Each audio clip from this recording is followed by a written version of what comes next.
Rotational motion के proof देखेंगे हम। उसमें सबसे पहले हम देखते हैं centre of mass of cylindrical rod, cylindrical rod of a cylindrical rod। चलो हॉरिजॉन्टल ले लो, कैसे भी ले लो, कोई फर्क नहीं पड़ता। ये ऐसा रॉड मान लो। अब हमको पता है centre of mass rigid bodies के लिए सेंटर ऑफ मास की डेफिनेशन क्या है। अब यहाँ पे तो सिर्फ इसका एक्स कोऑर्डिनेट ही निकालना है, क्योंकि वाई कोऑर्डिनेट की जरूरत नहीं है हमको। बहुत ही थिन रॉड है ये। रॉड कैसा है? थिन।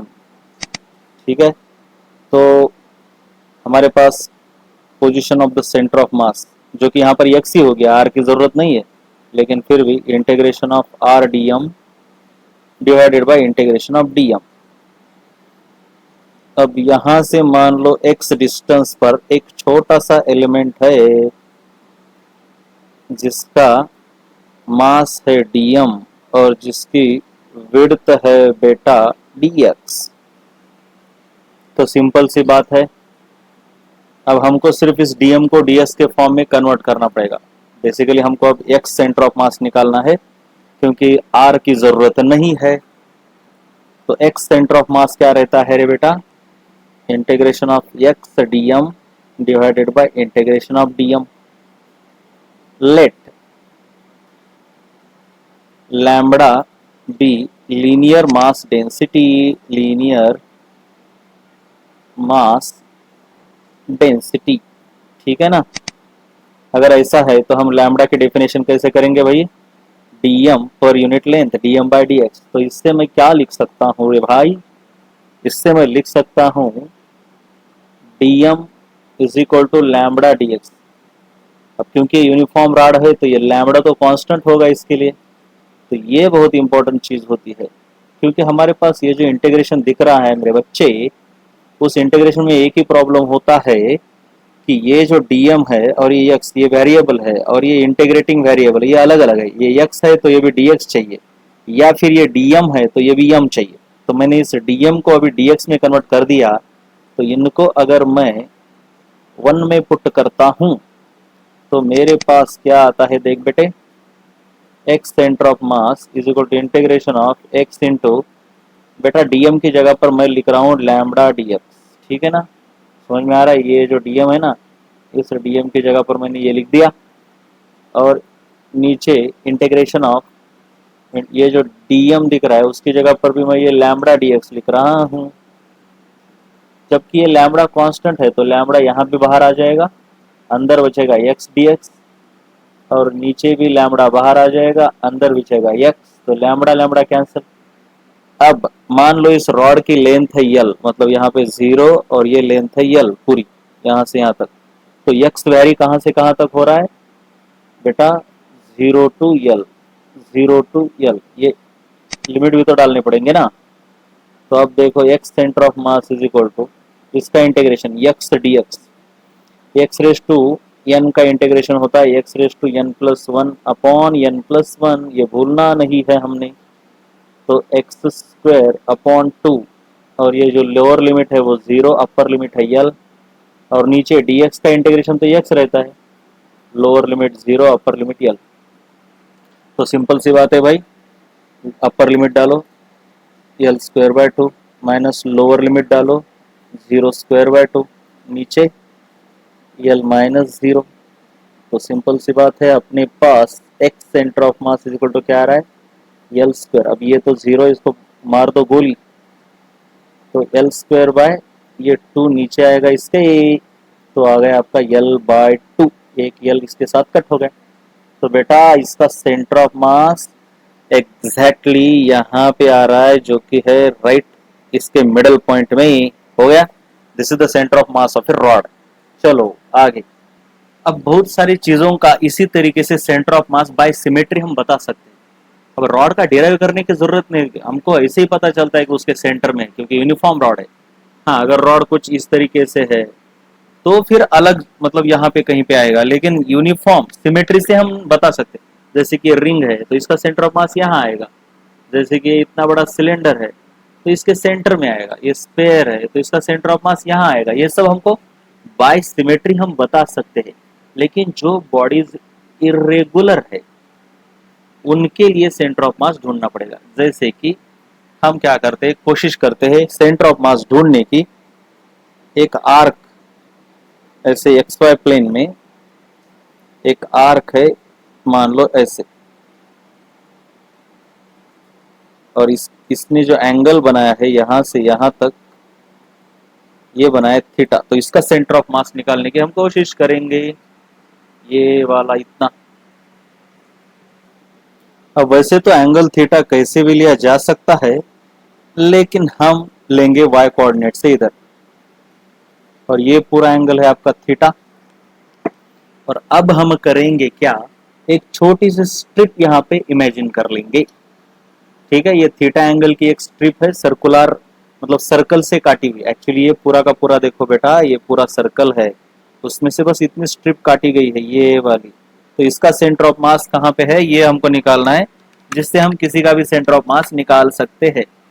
चलो कैसे निकालेंगे, यहाँ पे एक आपको छोटी सी स्ट्रिप, ये एलिमेंट आपको इमेजिन करना होगा, ऐसा, इतना, राइट, जिसका ये है आपका, और इसको यहां से लेना पड़ेगा, ये देखो ऐसा,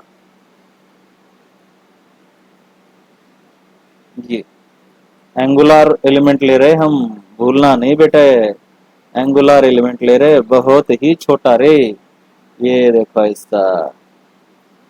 और इस एंगुलर एलिमेंट ने मान लो यहाँ पे एंगल किया छोटा सा एकदम, इसको बोलते हैं हम डी थीटा, इस एंगल को डी थीटा, ठीक है ना। और ये इसकी जो विड्थ है ना, इसको बोलेंगे डी आर।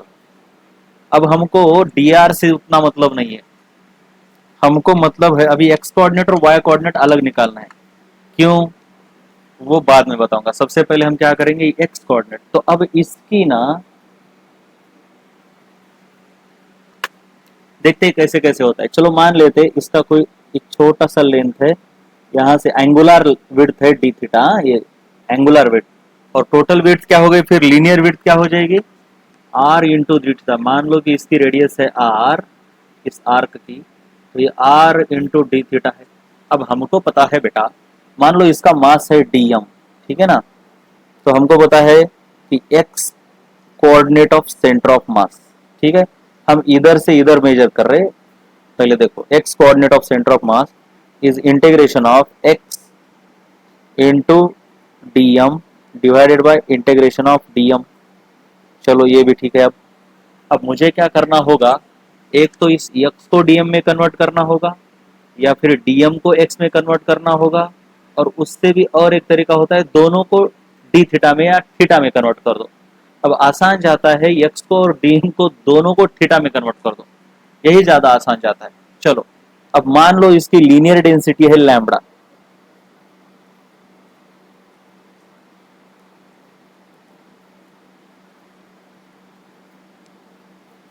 लीनियर डेंसिटी, ठीक है। तो हम क्या कहते हैं, देखो, what is the definition of linear density, linear density is small mass upon small length. ये यहां से यहां तक, ये जो डी आर डी थीटा है ना, ये यही है आपकी small length dl, right, dm upon dl. चलो तो इससे हम ये बोल सकते हैं कि dl, sorry, dm is equal to lambda into dl, या फिर हम इसको लिख सकते हैं dm is equal to lambda into dl. Dl को क्या लिखेंगे रे हम, r into d theta. Simple geometry का इस्तेमाल कर रहे हैं हम। अब ज्यादा इंपॉर्टेंट है इसका एक्स कोऑर्डिनेट। बेटा देख, इसका एक्स कोऑर्डिनेट यानी यहां से यहां तक, यह है इसका एक्स कोऑर्डिनेट, राइट। हम एक्स कोऑर्डिनेट निकाल रहे हैं ना, तो उस छोटे एलिमेंट का भी एक्स ही कोऑर्डिनेट लेना पड़ेगा। अब ये एक्स कोऑर्डिनेट कैसे आता है, अब देख, ये तो आर है तेरा, कौन सा, ओ बी सी ट्रायंगल, देखे ये इतना छोटा है कि ये और ये दोनों सेम ही पोजीशन होती है इसकी, ये और ये, तो ट्रायंगल तो ओ बी सी देख बेटा, ओ मतलब ये पूरा पॉइंट ही इसको बी बोल सकते रे। अब ये लैम्बडा होने के बाद, लैम्बडा होने के बाद हमको फोकस करना है एक्स के ऊपर। एक्स, इस पॉइंट का एक्स कोऑर्डिनेट, अरे ये पूरा का पूरा पॉइंट ये मैंने बोला राइट, ये पूरा का पूरा एक ही पॉइंट है, बहुत स्मॉल एलिमेंट है, तो ये है इसका एक्स कोऑर्डिनेट। अब इस ट्रायंगल के ऊपर फोकस करो आप। अरे ये सेम है यार, ये पट्टी बहुत छोटी है तो इतना टेंशन नहीं लेते इसका। तो ये वाला ट्रायंगल देखो, ये वाला ट्रायंगल, तो इस ट्रायंगल में ये एंगल थीटा है और ये इसकी अपोजिट साइड।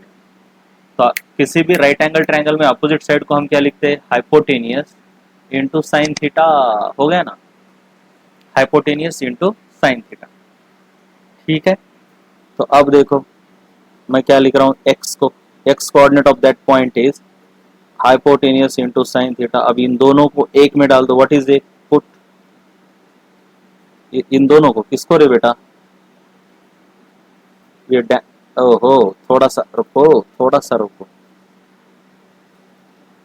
थोड़ा सा रुको, क्या रुको, ये dm is equal to lambda dl है ना, तो dm is equal to lambda into dl, this length dl, ये यहाँ पे लिखे मैंने आर डी थीटा राइट, ये लेंथ dl समझ में आ रही है,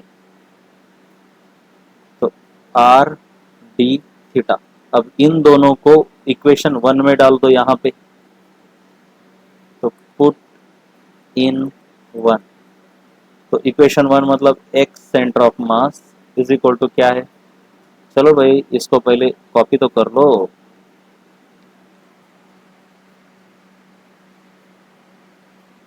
अब इसके अंदर डालना है तो बेटे क्या होगा रे, देखो इंटीग्रेशन ऑफ एक्स, एक्स की जगह पे क्या डालना है रे, आर साइन थीटा, डीएम की जगह पर क्या डालना है रे, लैम्बडा आर डी थीटा,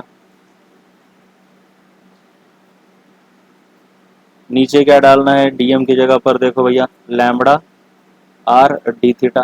चलो ये लैम्बडा और लैम्बडा आर कैंसिल, बेटे इस डी थीटा को कैंसिल नहीं करना है, ये इंटीग्रेटिंग वेरिएबल है, इसको नहीं कैंसिल करते बेटे। चलो तो x centre of mass equal to, अब इसमें ये आर तो कॉमन आ जाएगा, integration of sine theta divided by integration of d theta. अब थीटा कहाँ से कहाँ वेरी हो रहा है देख बेटे, जीरो से लेकर थीटा तक,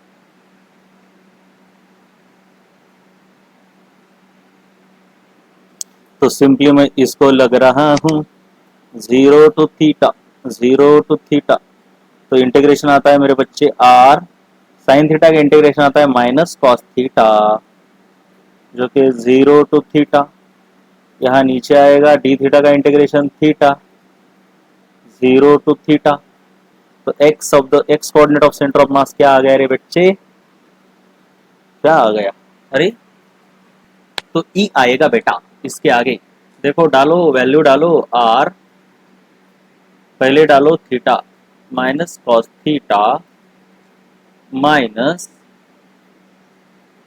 कॉस, अरे बेटा जरा आराम से देखो, बिल्कुल गड़बड़ नहीं करना, ये ना आर ठीक है, ये तो डाला हमने अपर लिमिट माइनस लोअर लिमिट, खुद अपना ये माइनस कॉस है रे, भूलना नहीं, ये बहुत गड़बड़ कर रहा है।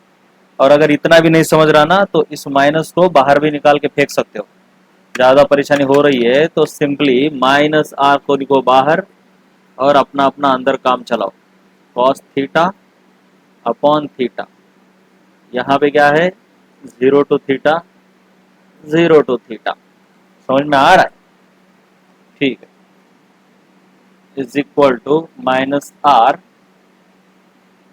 अंदर क्या है cos theta minus cos zero upon theta minus zero,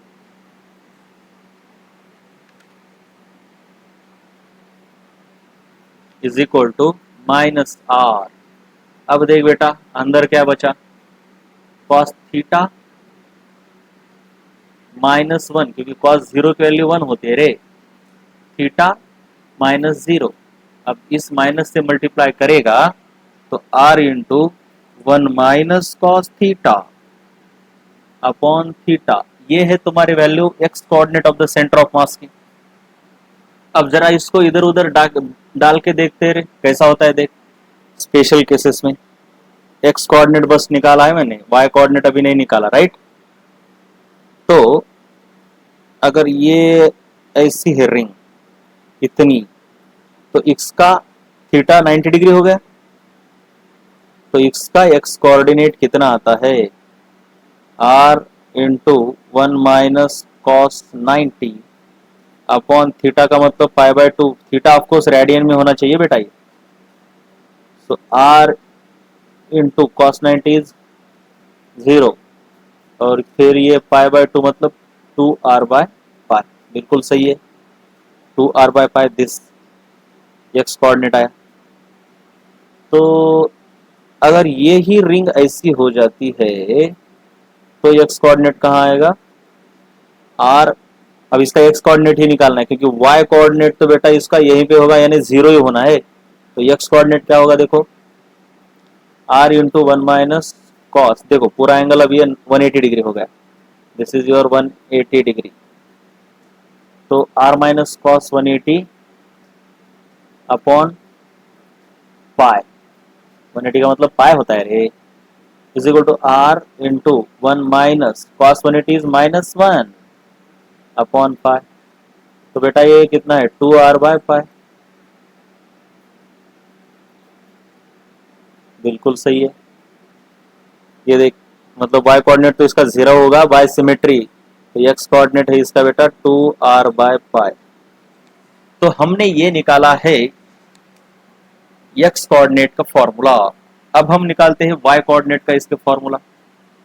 इसी रिंग के y कोऑर्डिनेट के लिए क्या फॉर्मूला आ सकता है, अरे सब कुछ सेम है भाई, सब कुछ सेम है, वही डालना है। सबसे पहले dm इज इक्वल टू, भूलना नहीं जो ऊपर हमने डिराइव किया ना, dm इज इक्वल टू क्या डिराइव किया, देख जरा इधर, लैम्बडा आर डी थीटा।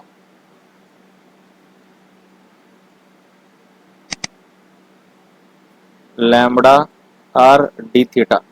अब इंपॉर्टेंट है y इज इक्वल टू, अब अगर देखेगा इस पॉइंट का y कोऑर्डिनेट, यानी ये, मतलब ये, तो ये तो है एडजेसेंट साइड, इस ट्रायंगल को देख एडजेसेंट है, तो इसको बोलेगा तो आर कॉस थीटा। तो सिंपल है बेटा, आर कॉस थीटा हो गया। अब इन दोनों को, अब यहाँ पे नए डेरिवेशन के लिए इसको भी हम 1 बोलेंगे। तो y coordinate of the centre of mass तेरा आ जाता है इंटीग्रेशन ऑफ y यानी R cos theta into dm, dm is lambda R D theta divided by integration of dm है लैम्बडा आर डी थीटा, वही रे लैम्बडा आर बस cancel हो गया। तो y coordinate of the centre of mass आ जाता है, ऊपर है तेरा इंटीग्रेशन, ये r तो बाहर आ जाएगा, तो integration of cos theta upon divided by integration of d theta. अब थीटा कहां से कहां वेरी हो रहा है, वही फिर से 0 थीटा, 0 से लेकर थीटा तक है। चलो भाई इसका इसका ये आर तो बाहर, cos थीटा का इंटीग्रेशन है sin theta, theta varies from 0 to theta, D theta का इंटीग्रेशन है theta, theta varies from 0 to theta. तो बेटा हमारा आ गया Y C is equal to R into, बस थीटा डालो sine theta, minus lower limit है साइन 0, यहाँ पे डालो थीटा, माइनस है 0, तो तुम्हारा y coordinate of centre of मास आता है r sign theta upon theta. तो अगर हम ऐसा कर रहे हैं, क्या कर रहे हैं, एक ऐसा स्ट्रिप ले रहे हैं y कोऑर्डिनेट से यहाँ तक, ऐसी वाली, बेसिकली बहुत सारे केसेस में तुमको यहाँ से ली हुई दिखेगी ऐसे, लेकिन कोई बात नहीं, कैसे भी ले सकते हो, क्या फर्क पड़ता है।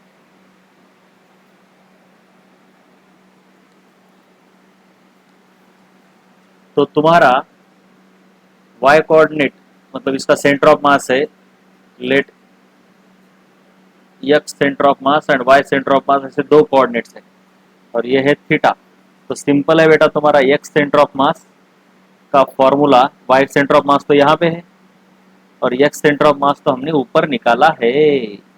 क्या निकाला है देख जरा, किधर गए हो? ये देख, ये वाला ये वाला ये वाला, R one minus cos theta upon theta.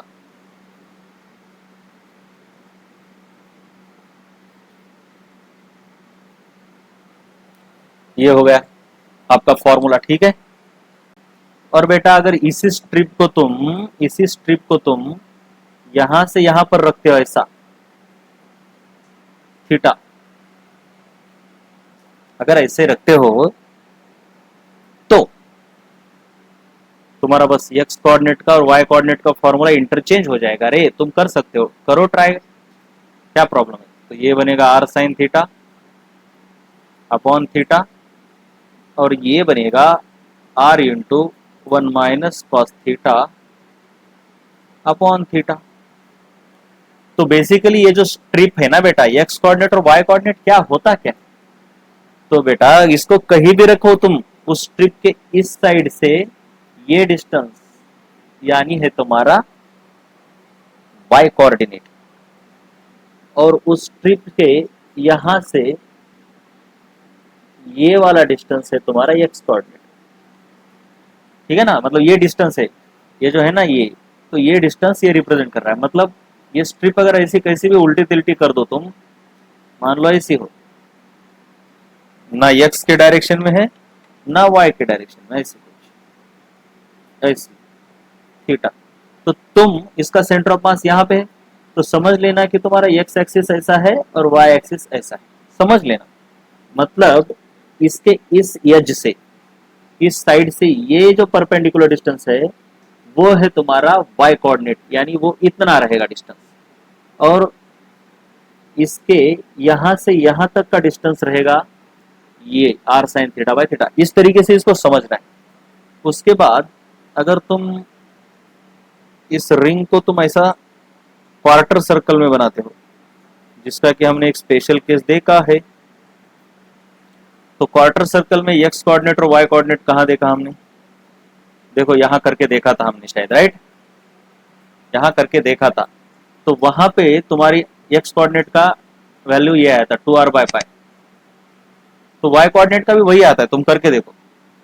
ये देखो, ये देखो तुम्हारे पास ये दो फॉर्मूले,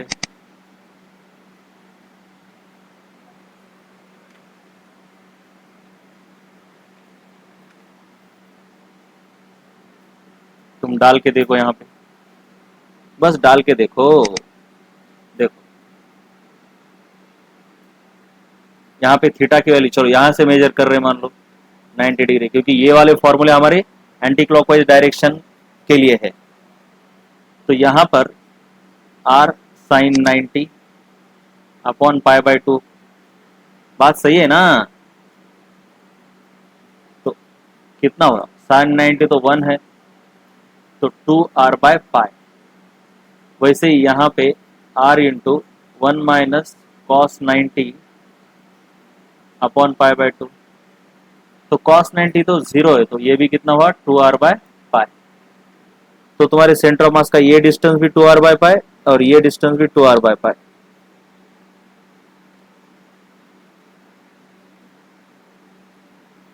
और अगर यही स्ट्रिप ऐसी है,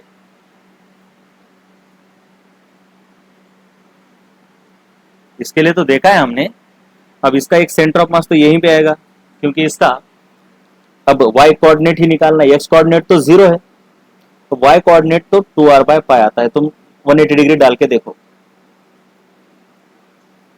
अब इसके लिए करके देखो पूरे सर्कल के लिए। एक तो बाय सिमेट्री ये 0,0 आता है, लेकिन फिर भी तुमको यहां डालना है, तो यहां डालना है अगर इस फॉर्मूले के अंदर, तो देखो ना डाल के,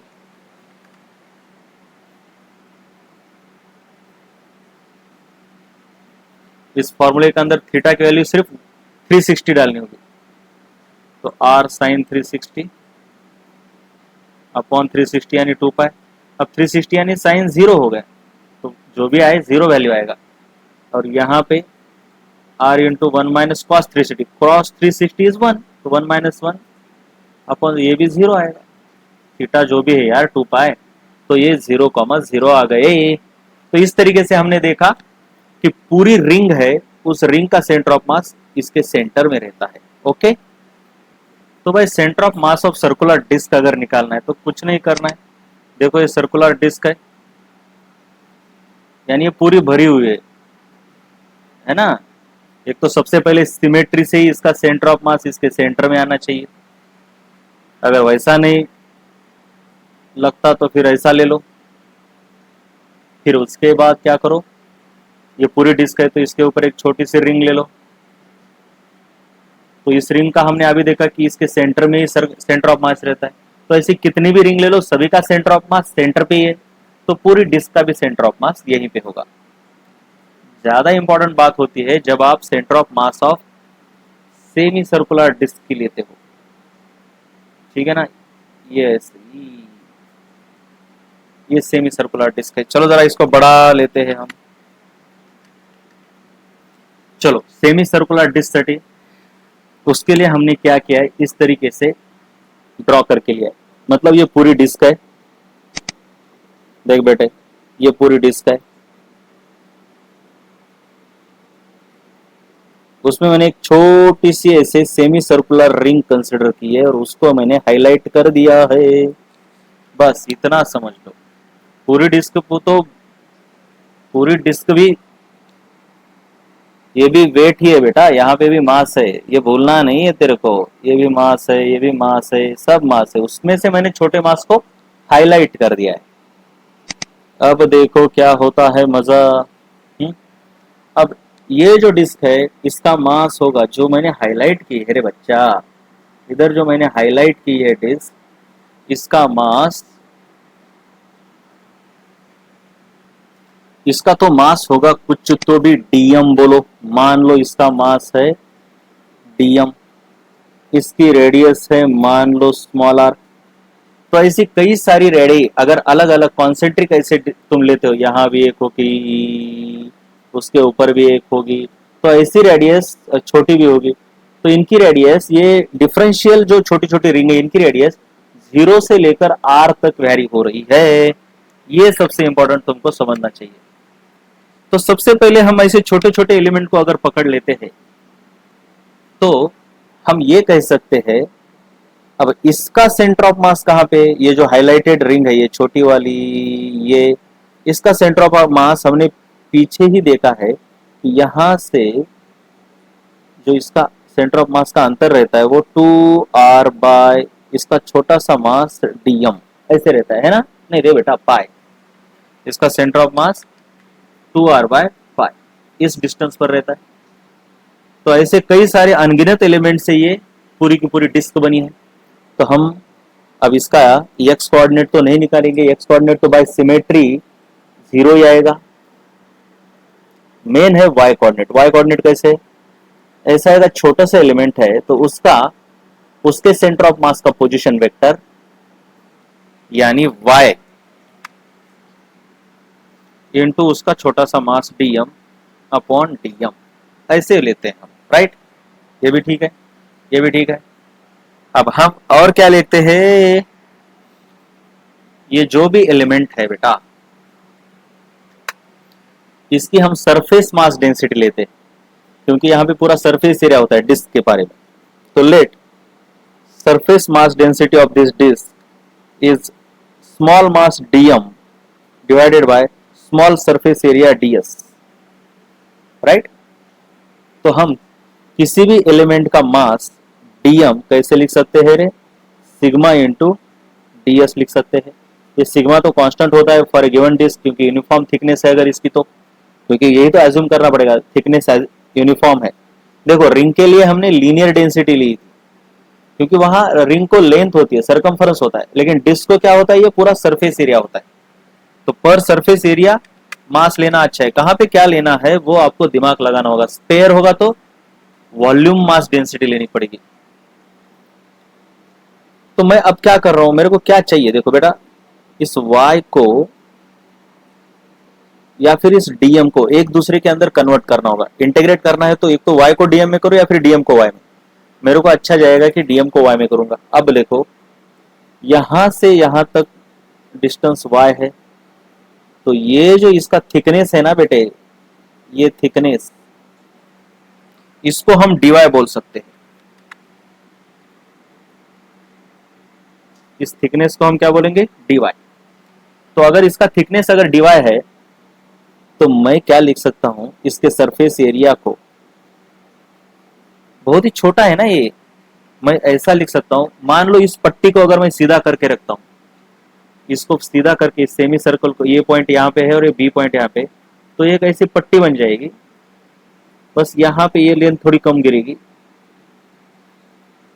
तो ये नियरली रेक्टेंगुलर पट्टी ही बनेगी, जिसकी लेंथ होगी बेटा पाई इंटू वाई, क्योंकि इसकी रेडियस कितनी है? वाई है। तो इधर से भी पाई इंटू वाई है, थोड़ी सी बड़ी है बाहर वाली रे, कुछ नहीं होता रे, थोड़ी सी बड़ी है बाहर वाली पट्टी। एक बात याद रखना, मैंने इसको किस तरीके से निकाला है, तुम अगर समझोगे डिटेल में तो ये एक्चुअली ऐसा भी नहीं है, जरा समझ लो। ये अंदर वाला पॉइंट मान लो ए, बाहर वाला पॉइंट इसका बी, ये देखो, ये अंदर वाला सी, तो बाहर वाला डी। तो दोनों अंदर वाले जो पार्ट है, तो ये लेंथ छोटी है, तो ये छोटी वाली लेंथ यानी ये नीचे वाली लेंथ है, तो वो क्या है बेटा? पॉइंट ए और ये सी।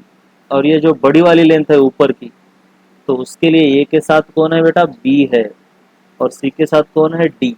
लेकिन बेटा ये ए सी और बी डी नियरली इक्वल रहते हैं, याद रखना, इसी को तो डिफरेंशियल कैलकुलस बोलते हैं, ए सी और बी डी, यही तो ब्यूटी है इसकी। इसलिए ये भी पाई वाई, ये भी पाई वाई। जो एरर आ रहा है ना, ये बहुत छोटा होता है, इसको निगलेक्ट कर सकते हैं। तो इस पट्टी का सरफेस एरिया तो बताओ, तो इसका थिकनेस तो हमने अभी बोला कि डी वाई है, तो इसका सरफेस एरिया क्या होगा? बोलो जरा। Length into breadth. तो चलो लिखता हूं मैं, सिग्मा तो है ही, इस सरफेस एरिया को लिख रहा हूं मैं लेंथ इंटू ब्रेथ। लेंथ है इसका पाई वाई, ब्रेथ है इसका डी वाई। बेटा हो गया काम हमारा, इस डीएम को हमने डीवाई के फॉर्म में कन्वर्ट कर दिया, बस यही तो इंपॉर्टेंट काम है, बाकी कुछ काम नहीं है, बाकी सब तामझाम है, समझा तुम? तो इक्वेशन 1 में पुट करो। इक्वेशन 1 में पुट करने पर क्या आएगा देखो जरा।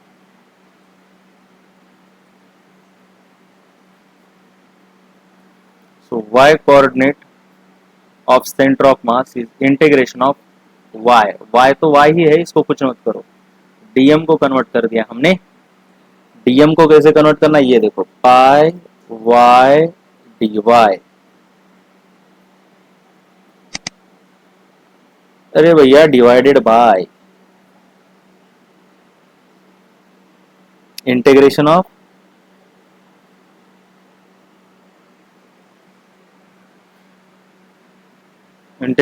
डीएम। डीएम क्या लिखा है हमने, देखो डीएम को क्या लिखा है? पाई वाई डी वाई। अरे ये बहुत इंपॉर्टेंट है, अब यहाँ पे समझना, कौन आ रहा है बीच में ये?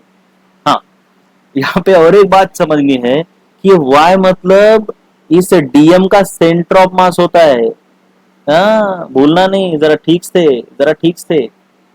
तो इस y को भी रिप्लेस करना पड़ेगा, जो वैसे किया था। ये y, यहाँ पे हमने जो y लिया है, ये consider a small ring at distance y from the base. लेकिन ये जो y है, तो इस रिंग का सेंटर ऑफ मास का पोजीशन है, जो कि 2y बाय पाई है। अरे बेटा इस r को अब हमने y बोला है ना, तो इसका डिस्टेंस होता है 2y by pi. So your this Y C, हम जो पुट इन y बोल रहे हैं ना, अब इसको थोड़ा नीचे खींच लो, तनिक नीचे खींच लो यार।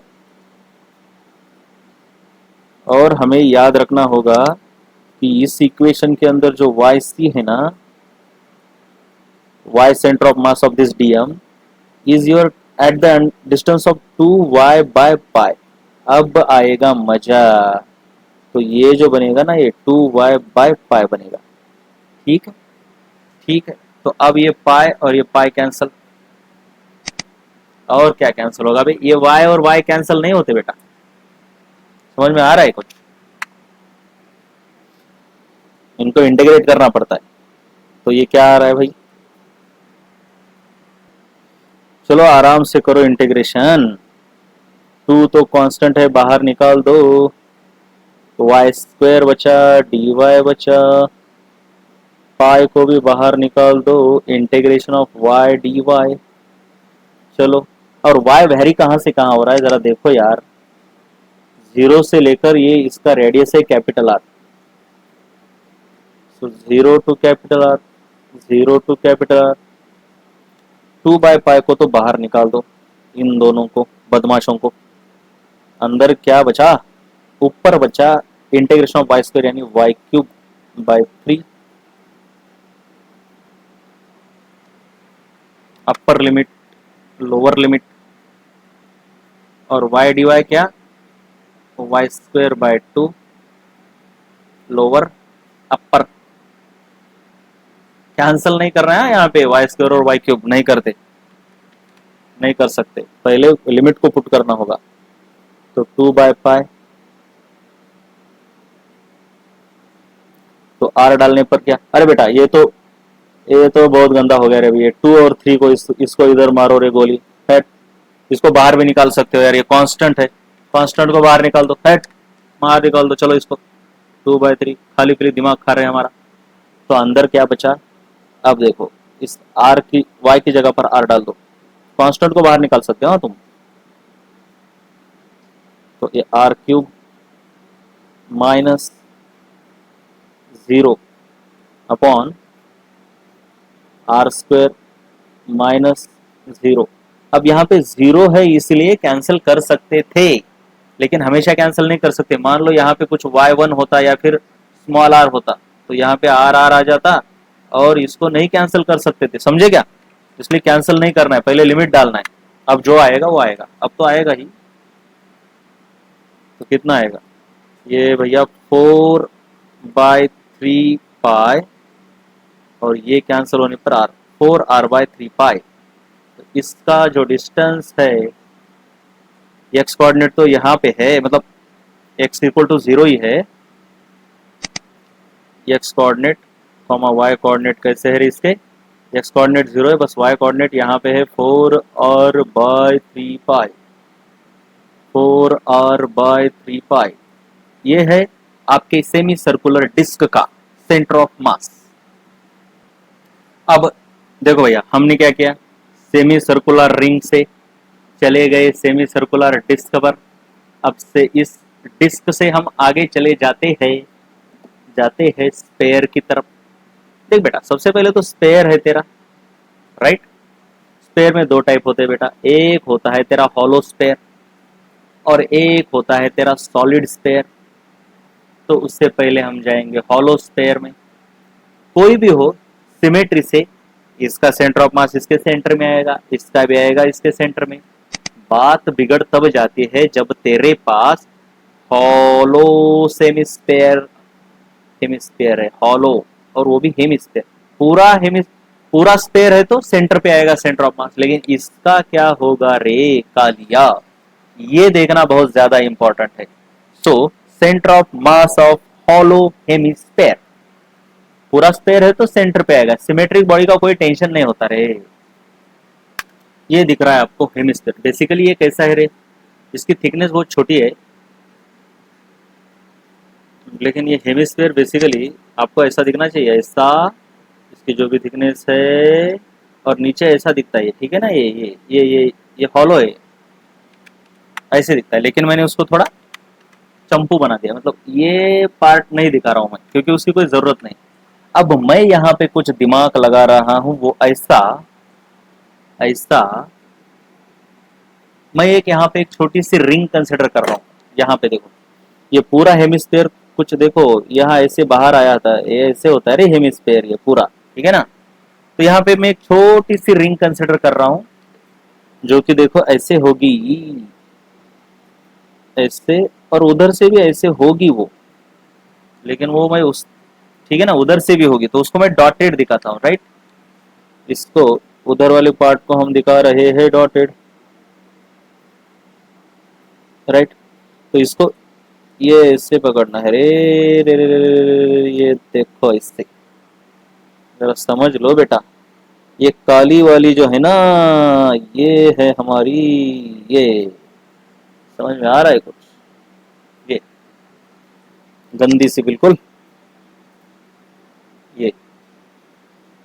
ये वाली, वो उसका उधर से भी नजरिया है, वो डॉटेड वाला हम नहीं ले रहे, यही काम की है।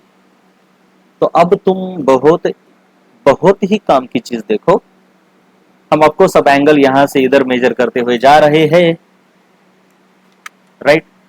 तो मान लो ये जो रिंग हमने पकड़ी है बेटे, वो है इस सेंटर से कुछ अंतर पर, कितने अंतर पर है, मान लो ये बेचारी है इस थीटा वाले अंतर पर,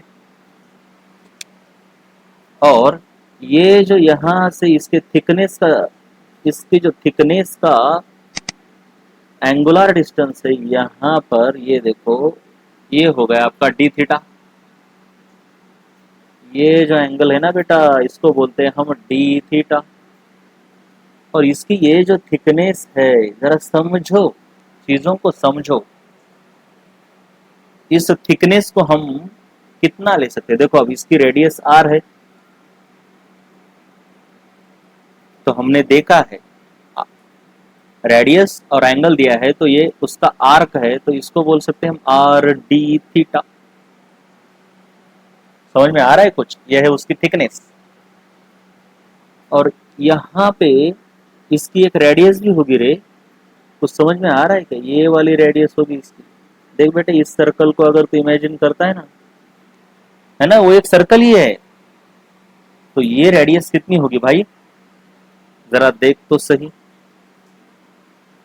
अगर ये एंगल थीटा है तो मेरे बच्चे ये भी एंगल थीटा हो जाएगा, और ये थीटा के एडजेसेंट साइड है, इसलिए ये हो जाएगी R cos theta. R cos theta समझ में आ रहा है क्या कुछ? ये है उसकी रेडियस, किसकी? उस रिंग की। और हमको पता है, क्या पता है? कि इस रिंग का सेंटर ऑफ मास तो इसके सेंटर में होता है ना, सिमेट्री से सेंटर में। तो इसका सेंटर ऑफ मास इस डिस्टेंस पर है, तो ये डिस्टेंस कितना है? R sine theta.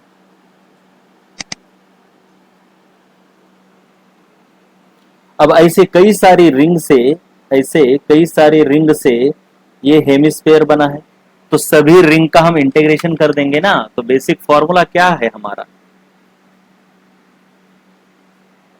Basic formula क्या कहता है रे इंटीग्रेशन का? इसका एक्स कोऑर्डिनेट तो निकालने की जरूरत नहीं, बाय सिमेट्री इसी एक्सिस पर आने वाला है। क्या हो गया अभी इसको? इसी एक्सिस पर आने वाला है, तो ये एक्सिस क्या है?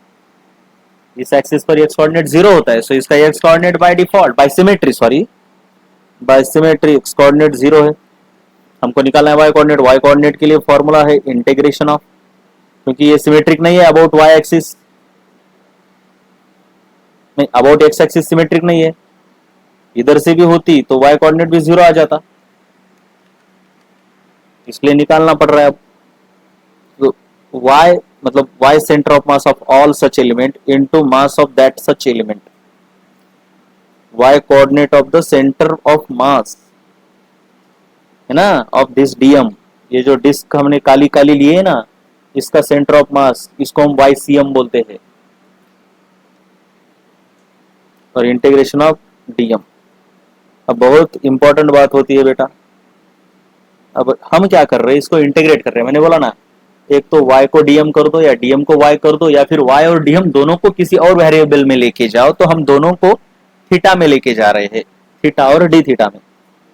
तो सिंपल सी बात है, मैं क्या करता हूं, अभी dm हमने देखा है कि यहाँ पे ये रिंग है, तो इसका लीनियर मास डेंसिटी लेना पड़ता है भाई, रिंग है ना ये काली काली, तो लैम्बडा।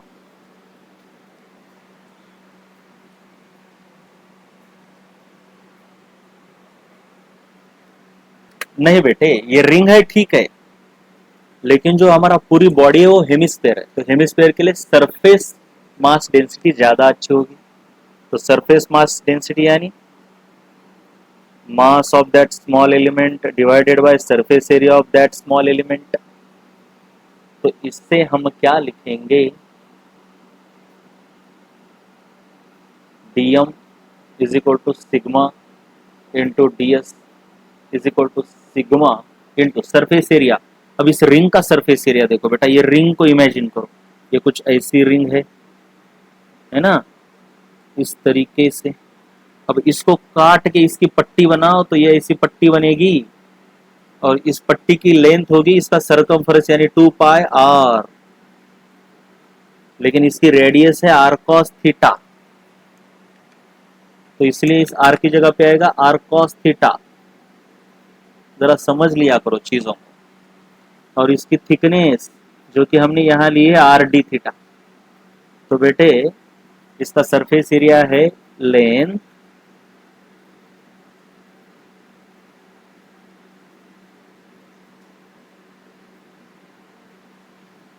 Into breadth.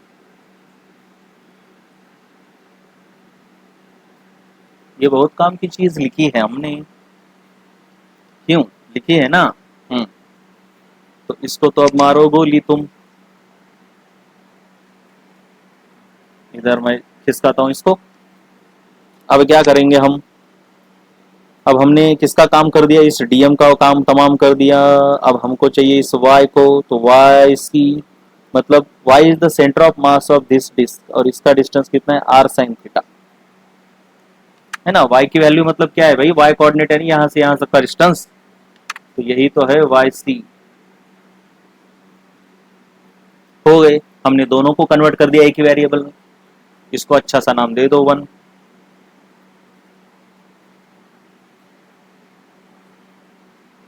तो y coordinate of the centre of मास आता है, ऊपर है इंटीग्रेशन y क्या है बेटा, इनटू डीएम क्या है देखो इतना बड़ा,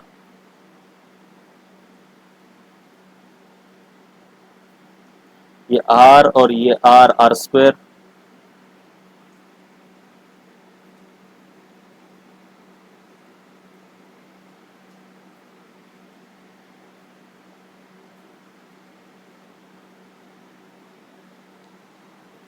और नीचे है डीएम, फिर डीएम इज इक्वल टू यही लिखना है।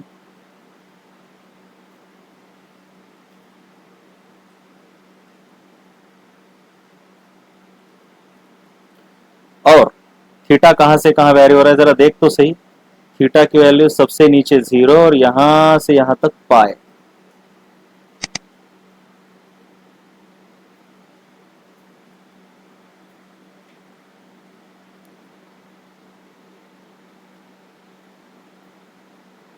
चलो जो भी कांस्टेंट है उनको काट दो,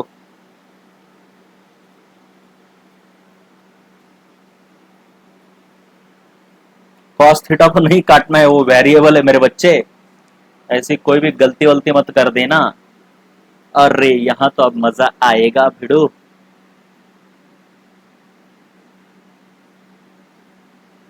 ऊपर क्या बचा भाई, आर को बाहर निकालो, अंदर तो है भैया साइन थीटा कॉस थीटा, बहुत ही गंदा सा कुछ लग रहा है हमको। और नीचे ये तो अच्छा है, इसको तो कुछ भी कर सकते हैं हम, लेकिन ऊपर वाला तो बहुत ही भयानक लग रहा है रे, साइन थीटा कॉस। ये मेरे बच्चे इसको भूलना बिल्कुल नहीं है, ये ना, इसको अगर मैं 2 लगा देता हूं और यहां भी 2 ले लेता हूं तो किसी के बाप का कुछ नहीं जाएगा, ठीक है। तो सिंपल सी बात है, इसको अब मैं सॉल्व करता हूं तो इसे आर, अरे यार इंटीग्रेशन की लिमिट बाद में देखो, अभी इसको हम लिख सकते हैं साइन 2 थीटा, इसको अब ये 2 भूलना नहीं है।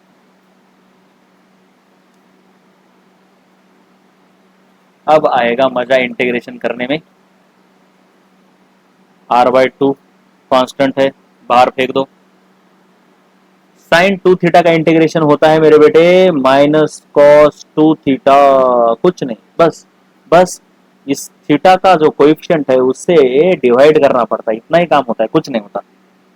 साइन थीटा कॉस थीटा का नहीं कर सकते क्योंकि यहाँ पे यूवी रूल नहीं है हमारे पास, मल्टीप्लीकेशन का नहीं कर सकते, इसलिए हमने एडजस्ट कर दिया उसको, इस बंदे को इसमें। अब डेरिवेटिव के रूल इतने तो पढ़े हैं तुमने। अगर साइन थीटा का कॉस थीटा है तो साइन टू थीटा का क्या होगा, कॉस टू थीटा, बस इस टू से यहाँ डिवाइड करना है। और कॉस थीटा का तो हमको पता ही है साइन थीटा,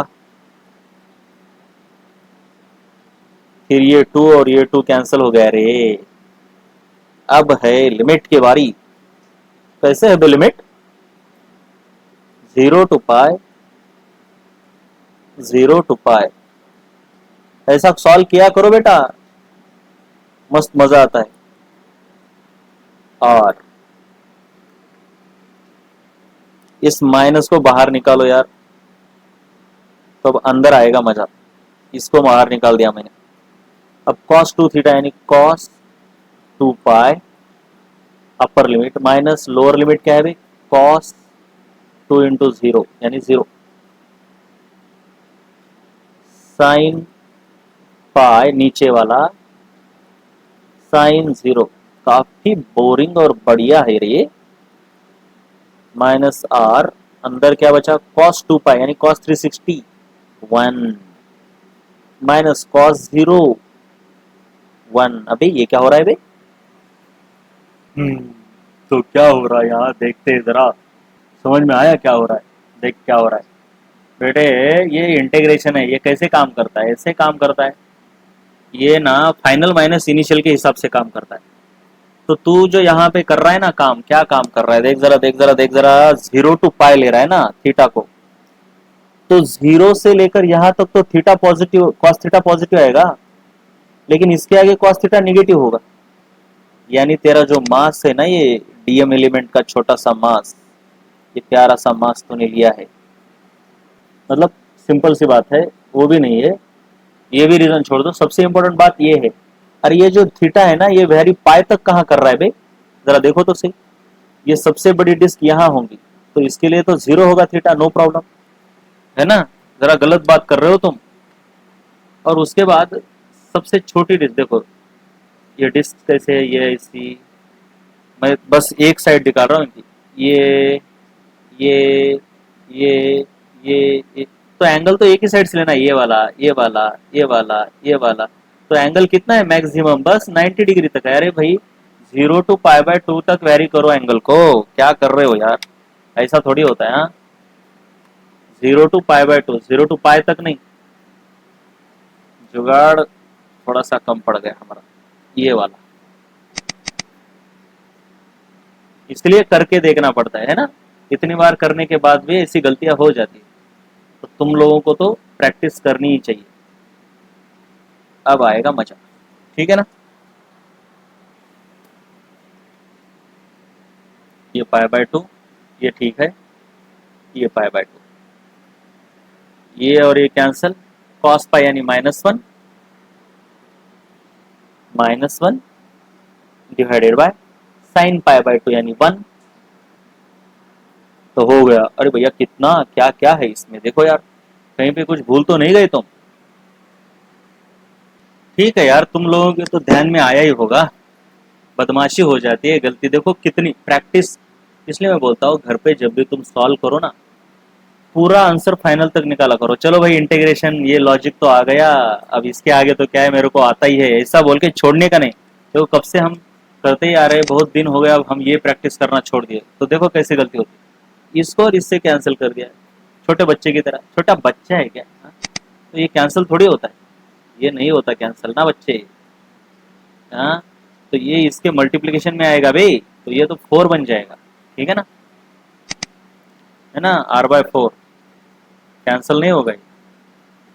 चलो अब क्या, माइनस माइनस सब मिला के r/2 डिवाइडेड बाय 4, तो r/2। बहुत ज़्यादा मेहनत करके यार हमने पा लिया। ये ले लो, ऐसा हेमिस्फेरिकल स्केल है, तो इसका centre of mass of course x coordinate तो 0 है, वाई कोऑर्डिनेट इसका यहाँ से r/2 डिस्टेंस पर है अगर इसका रेडियस r है तो, और थिकनेस बहुत कम है इसकी, निग्लिजिबल है। अगर बड़ी थिकनेस है तो फिर अलग अलग केसेस आएगी। ये बस अब स्मॉल थिकनेस के लिए हमने निकाला है। इसके बाद हम अब हॉलो स्फेयर, सॉलिड स्फेयर ये सब निकाल सकते हैं। तुम भी दिमाग लगा के दिखाओ। चलो देखते हैं अगले वीडियोस में आगे की चीजें, ठीक है ना। अगर शेल को ऐसा रखा है ना बच्चे, इतना दिमाग ऐसा अगर रखा है तो इसका y कोऑर्डिनेट 0 होगा और x कोऑर्डिनेट ऐसे हो जाएगा। इतना तो दिमाग लगाया करो, ठीक है।